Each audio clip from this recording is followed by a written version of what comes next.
So mag-i-start na yung event. Ngayon nakaaling-bagang na ako. I-introduce ako. Kinakabahan ako. First time ko lang gagawin to, mag-stand-up comedian.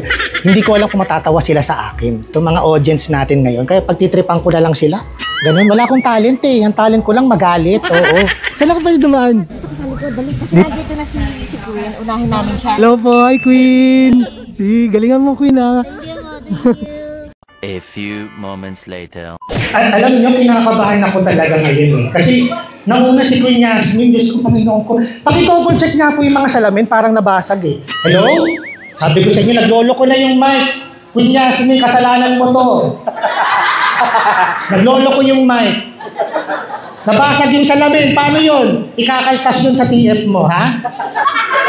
Alam mo, pumunta ako dito, masaya ako eh. Narinig ko kumanta si Queen Yasmin, yung saya ko napalitan ng galit eh.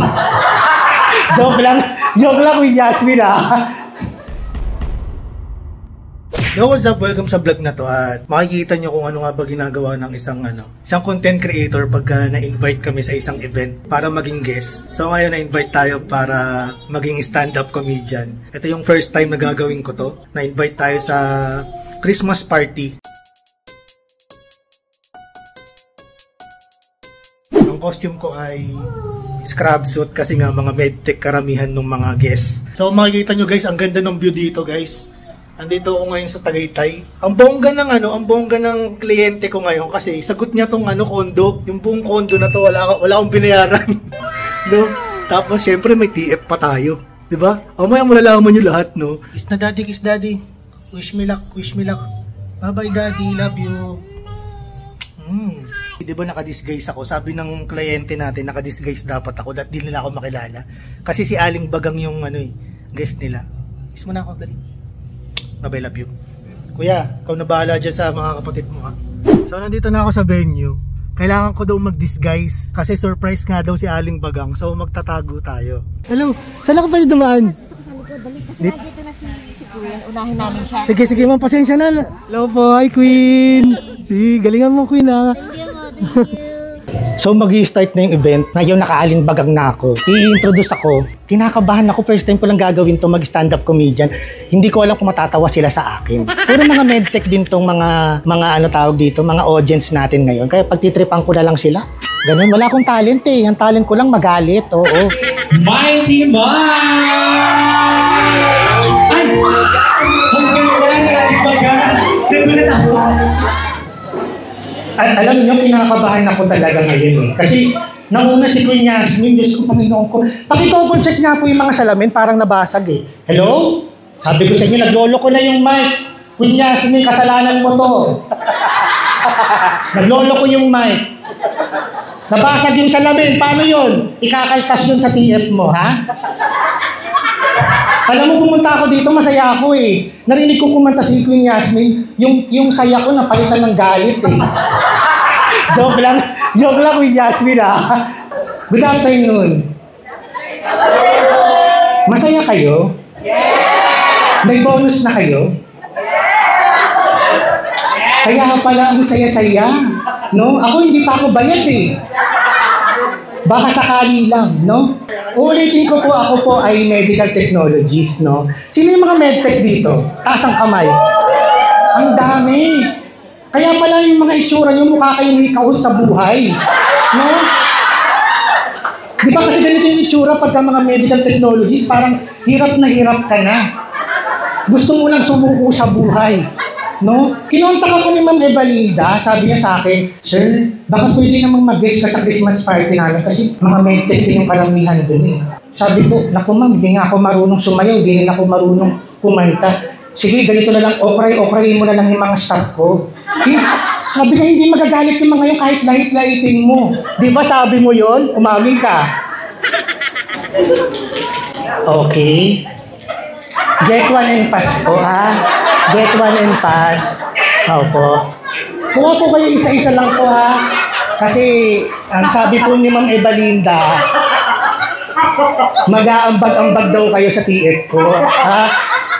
Kilala kita, Norisa. Ikaw meron ka na. May bonus ka na. Ha? Inubos mo na sa kasal mo.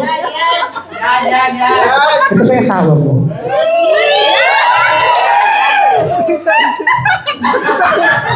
Huwag ka masyadong masaya sa umpisa lang masaya. Kaya nito. Sino yung mga taga Bulacan dito? Taas ang kamay. Sir, busy ka, taga Bulacan ka. Alam ko, kahit hindi mo sabihin, may nakalagay sa name tag sa ulo mo, Bulacan. Kasi ganyan yung mga itsura ng mga taga Bulacan eh. Tingnan ko nga.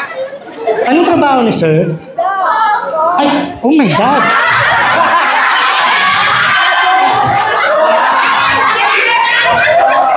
Doktor pala.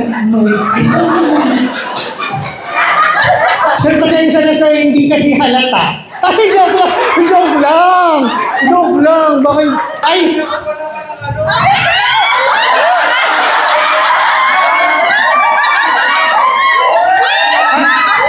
Oh my God, Doc! Sandali. Alam mo, kanina pa lang, ikaw yung unang pagpasok ko dito, Doc, alam mo? Pagkanyan ko, ikaw unang nakita ko kasi ang liwanag eh.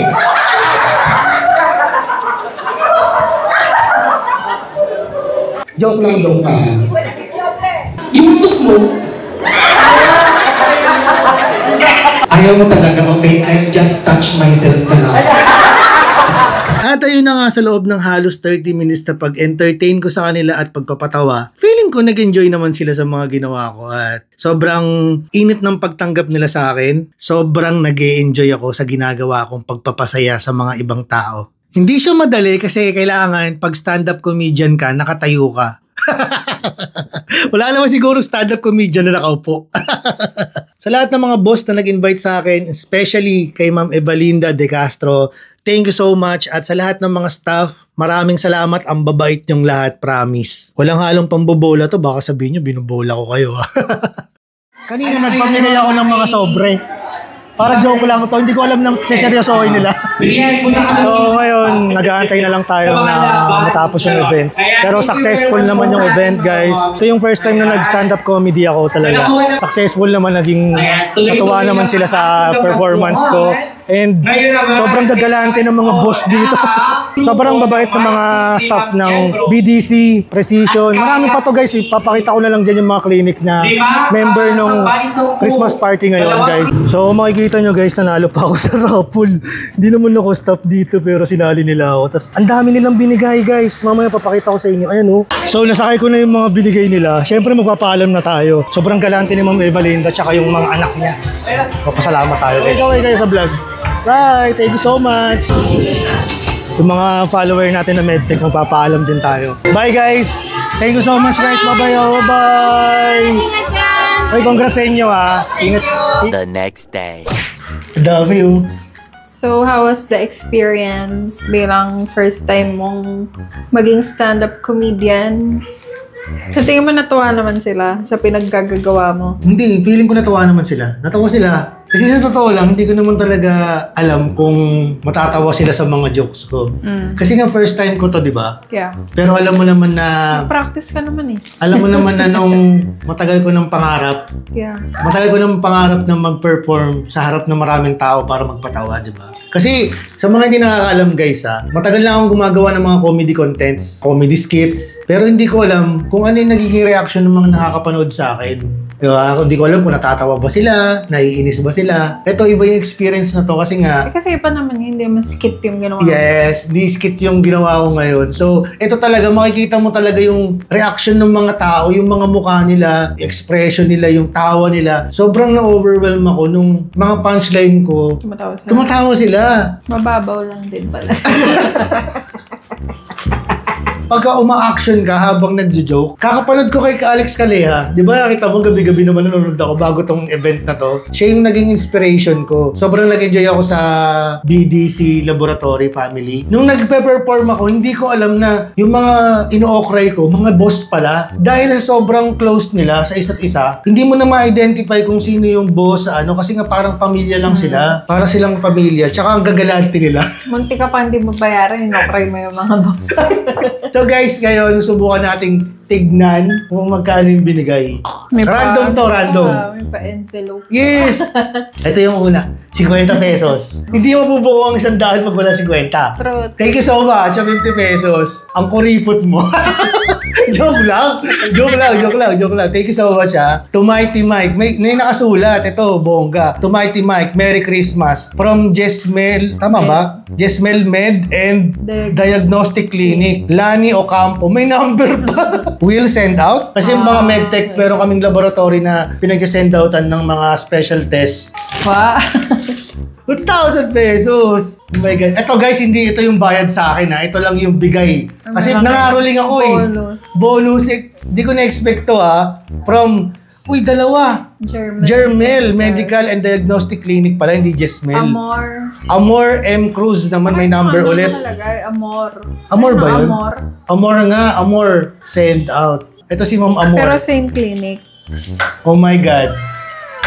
Anak, bilhin mo lahat ng gusto mo. Dapat pala sumama ka, sure. Dapat nangaroling ka dun. Ito, tingnan natin kung ano to. Starbucks. Saan galing yan?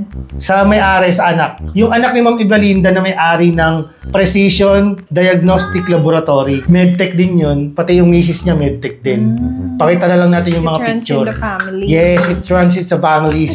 700 worth of Starbucks gift certificates. Tuwan-tuwa! Pag napanood nila to, i-invite nyo ko ulit, ha? Walang pangalan. Walang pangalan. Walang pangalan. 3,000 pesos. Wow, galante naman. 3,000. Sino nagbigay ng 3,000 pesos? 3,000 pesos may kasamang 50 pesos. Itong sobre na ito yung bayad sa atin ni Ma'am Evalinda. Actually, nag-down payment na siya nung nakaraan. Ganun yung mga ginagawa ko sa mga kliyente ko pagka in-invite ako mag-guest. So, pinagda-down payment ko muna sila. Meron ako kasing sa presyo ko sa pag-guest speaker ko, kaya entertainer or whatever. Meron akong standard na presyo. Pwede ko mo sabihin kung magkano? Huwag na. So, ito yung bayad. Hindi ko na bibilangin. Pero nag-down na si Ma'am. Bahala na kayo mag-isip. No? So, disclaimer, pambayad po namin ng upay. Baka akala nyo, madami kami pera. Ito disclaimer talaga ito. Baka akala nyo, mayaman kami Alam nyo ba, na lahat gagawin ko, lahat ng racket papasukin ko para sa pamilyang ito. Dahil malapit na 2025, manifesting na sana makabayad na tayo ng mga utang natin. Tinapos lang talaga yung panganganak. Yes, malaki-laki po yung ginastos namin sa panganganak, sa mga pinagkakautangan po namin. Pasensya na. Ilan ba yun? 2 tao? 2 tao yung pinagkakautangan namin. Lista nyo muna po. Lista muna, ha? Magbabayad kami, o kayo mag-alala. Hindi kami magtatago. Nasa Pilipinas pa din kami. Binilang ko, kala ko kasi nagdagdag. Kapal mo, dagdag na siya dyan. Dagdag na nga. Alam mo, pinaka nagustuhan ko, guest lang ako doon. Pero nga dahil nga mga follower ko rin sila, hindi ko... kabaro mo sila. Yes, mga medtech yung karamihan doon, mga x-ray tech, mga rad tech. Hindi ko naramdaman na others ako. Iba yung feeling, parang ang sarap lang sa paramdam pagka ganun yung environment nung pinagtatrabahuan mo. Yes, true, healthy siya na ultimo yung mga boss, talagang parang pamilya lang yung touring sa'yo. Yan naman yung maganda. No? Kaya kung hindi kayo iiwan ng mga empleyado mo. Hindi kung aalis man, parang ang bigat sa loob na umalis. Parang alam mo yun, yung... Parang ayaw mo. Yes, pero parang ayaw mo, pero kailangan. Di ba? Kailangan mo lang mag-grow. Mag-grow. And shoutout pala sa The Hairest. Tama ba? Ano mabasa doon? Thank you for accommodating us. Yes, The Hairest Suite. No, guys? Located siya dito sa SMDC Tagaytay, Tower 2. No? Ipa-flash na lang namin yung Facebook page nila. Kung sakali man na may makakapanood nitong vlog ko at i-invite ako, you can contact me through my Facebook account, Instagram, TikTok, tapos may email din ako, ipa-flash ko na lang sa screen, guys. So, sinare ko lang sa inyo kung ano ba yung usually ginagawa ng mga content creators pag ini-invite sila sa mga events, no? At yun na nga, pauwi na kami nila misis, pero bago kami umuwi, nagligpit muna kami. Uulitin ko lang sa mga taga Cavite dyan, kung gusto nyo magpa-check up, magpa-test magpa-laboratory. Wala na kayo bang pupuntahan kundi ang BDC Laboratories. I-check nyo na yung Facebook page nila. Located sila sa Imus, Cavite at ang Precision Diagnostic Laboratory sa May Silang, Cavite. I-check nyo na yung mga Facebook page nila. Yun lang. Maraming salamat sa inyo.